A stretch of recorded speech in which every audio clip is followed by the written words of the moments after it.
अच्छा, एक कहानी से शुरू करते हैं। सोचिए एक 10 साल का बच्चा है। उसके लिए ना दुनिया एक जादू की तरह है। अब जब उससे कोई पूछता है, बेटा ये जो खिलौने हैं, चॉकलेट्स हैं, इनके लिए पैसे कहाँ से आते हैं? तो वो क्या कहता है? वो बड़े भोलेपन से जवाब देता है, पापा एटीएम से ले आते हैं।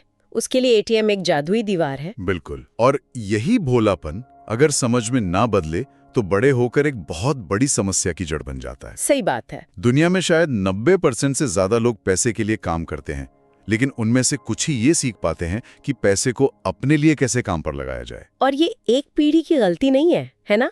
ये एक चक्कर बन गया है। हाँ, एक ऐसी विरासत जो हम अनजाने में अपने बच्चों को दे देते हैं। ये पैसे की कमी से ज्यादा पैसे की समझ की गरीबी है। बिल्कुल।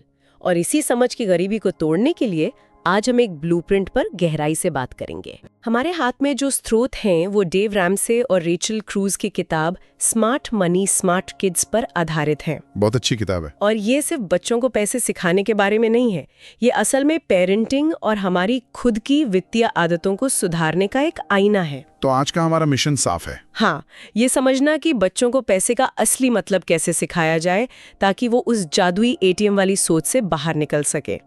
तो चलिए सबसे पहली और बुनियादी बात से शुरू करते हैं। बिल्कुल। पहला सिद्धांत है, पैसा जादू नहीं है, ये मेहनत का नतीजा है। हमारे स्रोतों में रमेश की एक कहानी है। अच्छा। रमेश एक आम मिडिल क्लास पिता है जिसने अपने बेटे को कभी पैसों के मामलों में शामिल ही नहीं किया। उसकी सोच थी, मैं कमा रहा हूँ, उसे क्या जरूरत है? उसकी पढ़ाई पर असर पड़ेगा। ये काम सोचे। बिल्कुल। और नतीजा, बेटा 22 साल का हुआ, पहली नौकरी लगी और 6 महीने के अंदर ही वो क्रेडिट कार्ड और ईएमआई के जाल में बुरी तरह फंस गया। उसकी सैलरी महीने की 10 तारीख को ही खत्म हो जाती थी, क्योंकि उसे कभी पैसे की प्रक्रिया, उसकी यात्रा सिखाई ही नहीं गई। और किताब ने इस बात को एक बहुत ही सीधी लेकिन चुभने वाली लाइन में समझाया गया है। कौन सी? Money doesn't appear, it is earned. मतलब पैसा प्रकट नहीं होता, ये कमाया जाता है। एग्जैक्टली। जब तक ये एहसास नहीं होता कि हर एक रुपये के पीछे किसी का समय, किसी की मेहनत, हुनर लगा है, तब तक उस पैसे का सम्मान नहीं हो सकता। और जिस चीज का सम्मान नहीं होता वो टिकती नहीं है। बिल्कुल। हमें अपने दिमाग से ये आसान पैसे या लॉटरी वाली मानसिकता को हटाना ही होगा।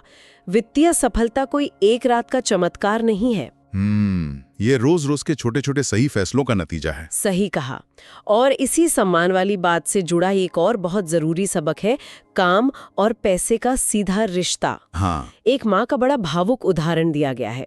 वो अपनी बेटी को हर चीज, महंगे खिलौने, ब्रांडेड कपड़े, सब कुछ बिना किसी शर्त के ला कर देती है। मतलब कोई जिम्मेदारी नहीं, कोई काम नहीं, कुछ नहीं।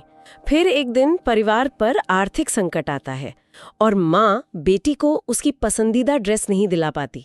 पता है बेटी क्या कहती है? क्या? वो कहती है, मुझे फर्क नहीं पड़ता, मुझे वो ड्रेस चाहिए, मतलब चाहिए। और यहीं से उस मानसिकता का जन्म होता है जिसे हम हक जताना या एंटाइटलमेंट कहते हैं। खतरनाक सोच है ये। बहुत। ये वो सोच है जहां इंसान को लगता है कि दुनिया की हर चीज पर उसका अधिकार है, बिना किसी मेहनत के। डेव रैमसी कहते हैं, kids should not be rewarded for existing. मतलब बच्चों को सिर्फ दुनिया में होने के लिए इनाम नहीं दिया जाना चाहिए। हाँ, जब पैसा या चीजें मुफ्त में मिलती हैं तो एक लापरवाह और गैर जिम्मेदार रवैया पैदा होता है। लेकिन जब बच्चा घर के छोटे मोटे काम करके 100 रुपए भी कमाता है तो वो उन 100 रुपयों को उड़ाने से पहले 10 बार सोचेगा। बिल्कुल। कमाया हुआ पैसा सम्मान सिखाता है, योजना बनाना सिखाता है, अनुशासन सिखाता है। ठीक है, तो अगर पैसा कमाया जाता है तो अगला सवाल है कि उसे संभाला कैसे जाए। इसके लिए किताब में एक बहुत ही सरल लेकिन कमाल का सिस्टम बताया गया है। हाँ, वो 3 जार वाला सिस्टम। हाँ, सेव स्पेंड गिव। तो मान लीजिए एक बच्चे ने किसी काम के लिए 100 रुपए कमाए। ठीक है। तो उसे सिखाया जाए कि इन पैसों को 3 हिस्सों में बांटो। 50 रुपए बचाने वाले जार में, यानी सेव, 40 रुपए खर्च करने वाले जार में, स्पेंड, और 10 रुपए देने वाले जार में, गिव। सुनने में तो आसान लगता है, पर इसमें चुनौती क्या आती है? धैर्य की। बच्चे तुरंत परिणाम चाहते हैं। सही बात है। लेकिन इस सिस्टम की खूबसूरती इसके पीछे के मनोविज्ञान में है। बचाने वाला जार उन्हें भविष्य का सम्मान करना सिखाता है। और ये भी कि बड़े लक्ष्यों के लिए छोटे सुखों को त्यागना पड़ता है। बिल्कुल। खर्च करने वाला जार उन्हें वर्तमान पर नियंत्रण देता है, बजट में रहना सिखाता है। लेकिन मेरे हिसाब से सबसे जरूरी है वो तीसरा जार, देने वाला। हाँ हाँ, जब हम देते हैं ना, तो हम पैसे पर अपनी पकड़ ढीली करते हैं। ये हमें पैसे का गुलाम बनने से बचाता है। और ये फॉर्मूला सिर्फ बच्चों के लिए नहीं है, वयस्कों के लिए भी है। 3 अलग-अलग बैंक खाते, एक बचत, एक खर्च और एक देने के लिए। बिल्कुल। ये थ्रीजा सिस्टम तो एक मजबूत नींव बनाने जैसा है, लेकिन ये तब काम करेगा जब आपके पास बांटने के लिए पैसे हों। पर क्या होता है जब लोग उन चीजों के लिए पैसा खर्च करने लगते हैं जो उनके पास है ही नहीं, और यहीं से शायद हम उस जाल में फंसते हैं जिसे कर्ज कहते हैं। बिल्कुल सही पकड़ा आपने। अध्याय 4 का शीर्षक ही है कर्ज गुलामी है। समीर की कहानी है इसमें। हाँ, एक 25 साल का नौजवान, उसने 60,000 रुपए का लेटेस्ट फोन EMI पर लिया। डील बड़ी आकर्षक थी, सिर्फ 2500 की किस्त, 36 महीनों के लिए। उसे लगा होगा कि वो जीत गया। सबको यही लगता है। लेकिन असल में हुआ क्या? 3 साल बाद जब उसकी आखिरी किस्त गई, तब तक उस फोन की टेक्नोलॉजी पुरानी हो चुकी थी और उसकी बाजार में कीमत शायद 5,000 भी नहीं बची होगी। बिल्कुल। और ब्याज मिलाकर वो 60,000 के फोन के लिए लगभग 75,000 रुपए चुका चुका था। उसने अपने भविष्य के 36 महीनों की कमाई का एक हिस्सा एक ऐसी चीज के लिए गिरवी रख दिया था जो हर दिन अपनी कीमत खो रही थी। लेकिन यहाँ एक सवाल उठता है, क्या हर तरह का कर्ज बुरा होता है, जैसे होम लोन या बिजनेस लोन? ये बहुत जरूरी सवाल है। देखिए, किताब उपभोक्ता कर्ज मतलब कंज्यूमर डेट को लेकर बहुत सख्त है। वो कर्ज जो ऐसी चीजों के लिए लिया जाए जिनकी कीमत समय के साथ घटती है। हाँ, जैसे कार, फोन, छुट्टियां, इसे बुरा कर्ज कहा गया है। वहीं अच्छा कर्ज वो है जो कोई संपत्ति बनाने के लिए लिया जाए जिसकी कीमत समय के साथ बढ़ने की उम्मीद हो, जैसे घर या बिजनेस। जी। लेकिन किताब का मूल सिद्धांत फिर भी यही है कि जहां तक हो सके कर्ज से बचें। उनका प्रसिद्ध कथन है, debt is dumb, cash is king. कर्ज मूर्खता है और कैश ही राजा है। हाँ। लेकिन आज की डिजिटल दुनिया में जहां सब कुछ UPI और कार्ड से होता है, कैश इज किंग का क्या मतलब है? इसका मतलब नोट इस्तेमाल करना नहीं है। कैश इज किंग एक मानसिकता है। अच्छा। इसका मतलब है कि आप सिर्फ वो पैसा खर्च करें जो आपके बैंक अकाउंट में अभी मौजूद है, ना कि वो जो क्रेडिट कार्ड की लिमिट में है या जो अगले महीने सैलरी में आएगा। बिल्कुल। चाहे आप डेबिट कार्ड इस्तेमाल करें या UPI, सिद्धांत एक ही है, पहले पैसा फिर चीज। सही है। जब आप अपनी मेहनत की कमाई से कोई चीज खरीदते हैं तो उसकी असली कीमत का एहसास होता है। क्रेडिट कार्ड उस एहसास को सुन कर देता है। एकदम। ये एक बहुत ही जरूरी बात है। और जब हम इन आदतों की बात करते हैं तो एक कड़वी सच्चाई सामने आती है, और वो ये है कि हमारे बच्चे ये आदतें सीखते कहाँ से हैं? हमसे। माता पिता is equal to role model. ये बात थोड़ी चुभती है, लेकिन सच है। बच्चे वो नहीं करते जो हम कहते हैं, वो उसकी नकल करते हैं जो वो हमें करते हुए देखते हैं। अगर हम हर वीकेंड मॉल जाकर शॉपिंग करते हैं, अगर हम हर नए फोन के लिए EMI का सहारा लेते हैं, तो हम उन्हें दुनिया की सबसे अच्छी किताब पढ़ा दें, वो सीखेंगे वही जो वो देख रहे हैं। बच्चों को लेक्चर नहीं, उदाहरण चाहिए। बिल्कुल। और सबसे शक्तिशाली उदाहरण तब बनता है जब आप अपनी वित्तीय गलतियों को उनके सामने स्वीकार करते हैं।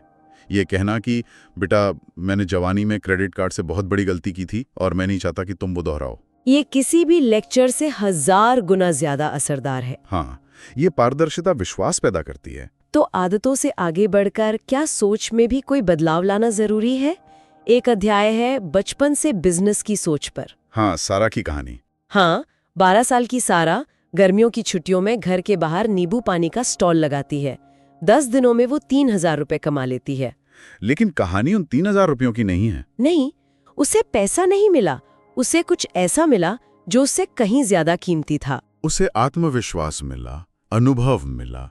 यहीं पर नौकरी की मानसिकता और बिजनेस की मानसिकता का फर्क साफ दिखता है। मतलब? नौकरी की मानसिकता है, मैं 8 घंटे काम करूंगा, मुझे 8 घंटे का पैसा मिलेगा, समय के बदले पैसा। ठीक है। लेकिन बिजनेस की मानसिकता है, यहाँ एक समस्या है, मैं इसका समाधान कैसे ढूंढूं?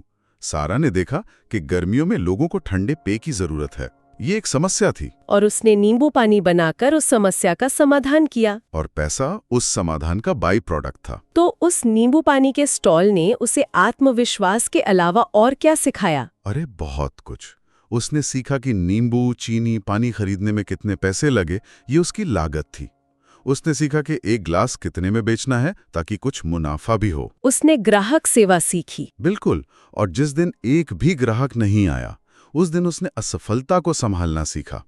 ये 3000 की कमाई नहीं थी, ये एक मिनी MBA कोर्स था। पैसे से बड़ा है। हाँ, एक बहुत ही भावनात्मक सच्चाई है कि आप अपने बच्चे के लिए करोड़ों रुपए छोड़कर जा सकते हैं, लेकिन अगर आपने उसे चरित्र और संस्कार नहीं दिए तो वही पैसा उसे तोड़ देगा, उसे बर्बाद कर देगा। बिल्कुल। इस पर किताब में एक बहुत शक्तिशाली विचार है, money makes you more of what you already are. पैसा आपको वही बनाता है जो आप पहले से हैं, बस बड़े पैमाने पर। हाँ, अगर आप दिल से दयालु हैं तो पैसा आपको और बड़ा परोपकारी बना देगा, लेकिन अगर आप अंदर से लालची और बेईमान हैं तो पैसा आपको और बड़ा लालची बना देगा। इसीलिए ईमानदारी, कृतज्ञता, मेहनत, ये सब पैसे की शिक्षा से पहले आते हैं। अंत में होना चाहिए, सिर पर नहीं। चरित्र वो नींव है जिसके बिना वित्तीय सफलता की कितनी भी ऊंची इमारत बना लो, वो एक दिन ढह जाएगी। इन सभी बातों का सार डेव रैमसे के 7 सुनहरे नियमों में मिलता है। पहला, खर्च करने से पहले कमाएं। दूसरा, लगातार बचाएं। तीसरा, सोच समझकर और खुशी से दें। चौथा, उपभोक्ता कर से हर हाल में बचें। पांचवा, धैर्यपूर्वक निवेश करें। छठा, लगातार सीखते रहें। और सातवां और सबसे महत्वपूर्ण, जो सीखा है वो अगली पीढ़ी को सिखाएं। क्योंकि जो ज्ञान आगे नहीं बढ़ाया जाता वो समय के साथ खत्म हो जाता है। आज की इस पूरी बातचीत का सार एक ही विचार में है, हम अपनी अगली पीढ़ी का वित्तीय भविष्य है। अगर हम आज अपनी आदतें बदलेंगे तो उनका कल बदलेगा। अगर हम आज सीखेंगे तो वो हमसे आगे निकल जाएंगे। बिल्कुल। ये सिर्फ एक किताब का सार नहीं है, ये एक जिम्मेदारी है, क्योंकि पैसा सिर्फ कमाया नहीं जाता, पैसा सिखाया भी जाता है। और जाने से पहले हम अपने श्रोताओं के लिए एक सवाल छोड़ना चाहेंगे। जरूर। परिवार के साथ पैसे से जुड़ी ऐसी कौन सी एक बातचीत है जिसे आप अब तक टालते आए हैं, और अगर ये बातचीत इस हफ्ते हो जाए तो क्या बदल सकता है? सोचिएगा जरूर।